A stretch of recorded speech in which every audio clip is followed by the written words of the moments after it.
City of Pearland is facing a major budget problem after a miscalculation of property appraisals led them to pass a higher budget than they should have. Somehow, they say calculations on property appraisals were inflated by more than $1 billion. Janelle Blunder spoke with several city leaders today on what this means. Basically, because the city thought they were getting more money than they actually are, they passed a higher budget. But now with the true value of those property taxes, they'll likely have to make some cuts. When the city of Pearland sets a budget each year, they look at how much money they'll be getting from property taxes. City property taxes make up about 1/3 of our general fund each year. To do that, they have to look at the appraised value of the property they'll be taxing to project how much money they will be receiving.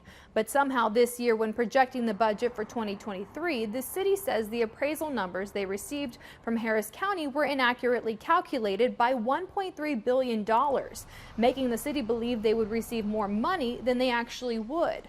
A big reason on why they narrowly approved a higher budget. We certainly wouldn't have had this budget. There is less property out there for us to apply our tax rate to, less property value. Now with the correct appraisal numbers, they realize their budget will be $10.3 million short. So they'll have to figure out what to do. But in this particular budget year, where it may have an effect is we may have to do something about some of the services that we offer. We may have to cut some of those services in order to, survive this storm. Councilmember Alex Kamkar calls it a failure on multiple levels. We can go blame Harris County, Brazoria County, we can blame all these people. At the end of the day, it's our names on the budget, it's the city of Pearland.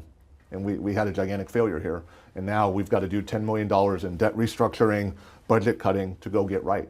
The Harris County Appraisal District responded in a statement saying the information HCAD provided was correct. HCAD provides value information to all over 600 the taxing jurisdictions in the county. However, the truth in taxation calculation the jurisdictions must do is very complex. The City Council is meeting next Monday, where they'll begin discussions on what to do next. Back to you.